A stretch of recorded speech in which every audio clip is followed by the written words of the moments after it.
I was on a road trip to my dad's place 9 hours from me.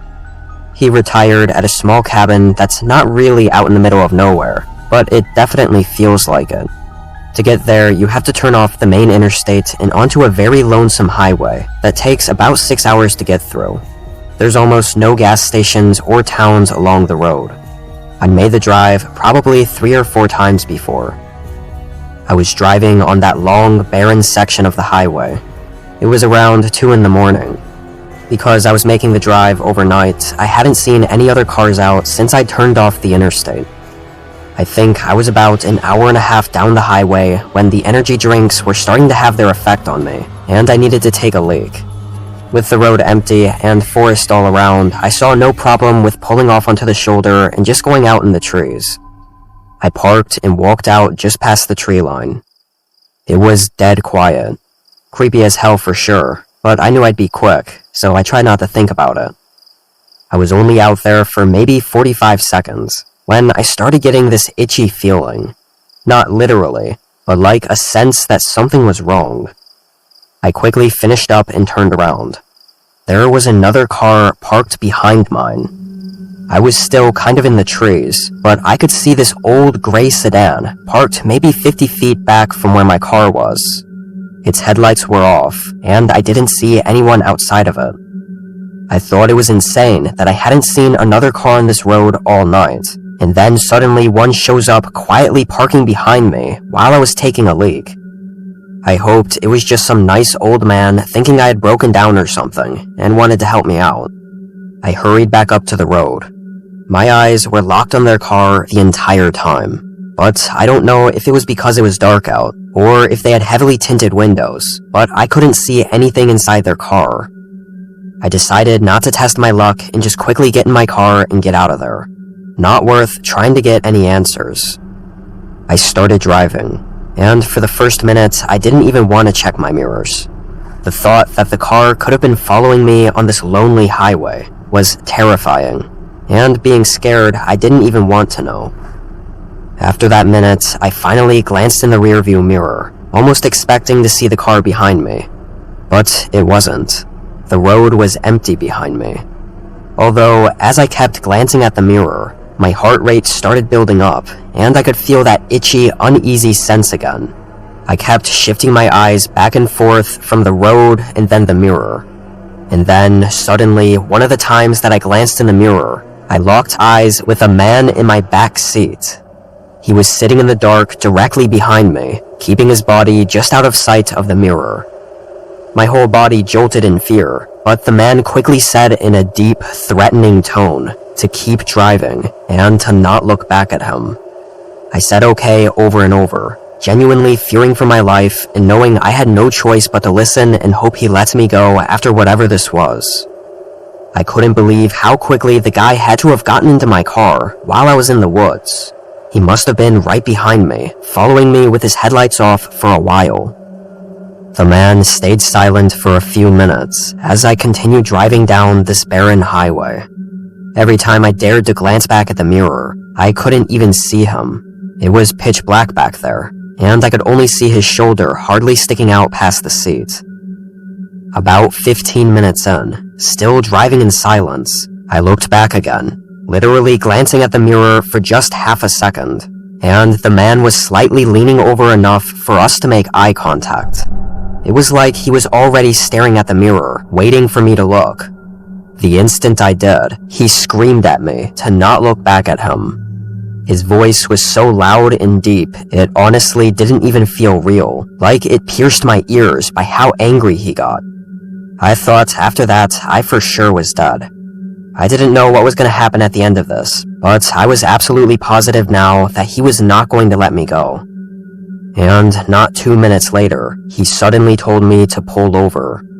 He directed me to keep going off the shoulder until the car was fully off the road and basically inside the forest, deep enough that I'm not sure anyone on the road would be able to see my car, even if someone did pass by. He then said in an eerily calm voice, "Do not look back." I was shaking, keeping my wide-open, terrified eyes staring down at the steering wheel. I felt the man move around a bit, Then I heard the back door open. That horrible gut feeling got even worse as I heard the man get out of the car. And then in the corner of my eye, I could see him step up to the driver's side window. I could feel his disturbing presence as he stood out there, right beside me, probably staring at me. But I kept my eyes locked on the steering wheel, not daring to look. After 30 seconds, he walked away from the window and toward the back of the car. I felt the car shake a bit, like he might have gotten back into the back seat. I didn't hear any footsteps or any other sounds at all. The back door was still open too. I never heard him shut it. It remained silent for a whole 5 minutes. I didn't know if he was right behind me or if he was outside the car still, but I was so scared to look. And when I finally shifted my eyes over, I didn't see him. He wasn't in the car, and he wasn't outside the car. I didn't see him in the woods either. It was like he just vanished, without even making a single footstep. I put the car in drive and got the hell out of there. I spent the next 2 hours checking my mirror every 10 seconds, before finally getting to a small town where I could inform police and recollect myself. But I assume when the cops went out there, they didn't find anything, because I never received any follow-up calls. It's even more eerie that I never even got a good look at the man, because he was covered in shadows the entire time, not allowing me to look. I don't know what happened to me on that road, and I'm really not sure I even want to know. All I can say is that I'm sure if I had looked back at him, I probably wouldn't be here right now.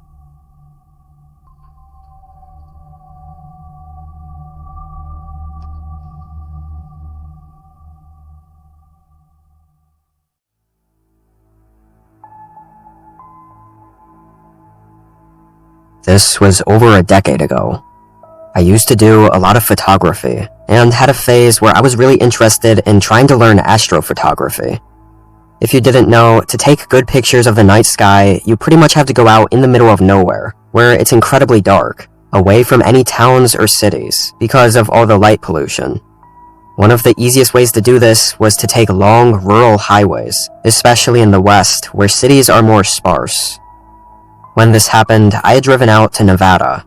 Aside from Vegas and Reno, a lot of Nevada is empty, which was perfect for what I was trying to do.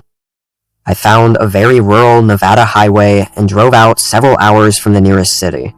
I passed by a couple small towns of like maybe 40 or so buildings, but really, there was nothing out where I was. I car camped on the side of the road until the sunset, then drove another 30 minutes during the night until I found a spot that felt like it would be good. I parked off the road and started setting up my stuff. Parking right by the road was no big deal at all, because no one else was gonna come through. I walked a couple steps away from my car, and already I couldn't see anything. It was pitch dark, to the point I couldn't even tell the landscape I was in, whether it was hilly, flat, or had mountains in the distance. And it was silent, like really silent. Not a single sound at all. I set down my tripod and attached the camera, then started messing with the settings. Without getting too technical about it, essentially turning the ISO setting up on the camera allows for more light to come in, which lets you see better in the dark.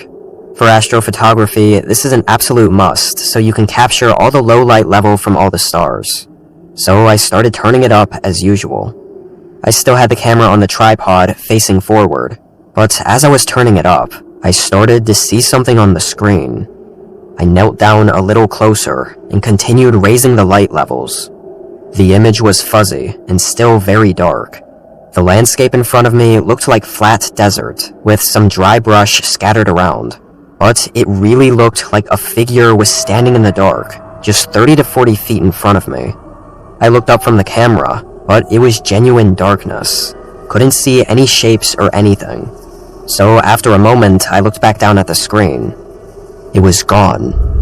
I was absolutely sure whatever that figure-like shape was that I had seen was not there anymore.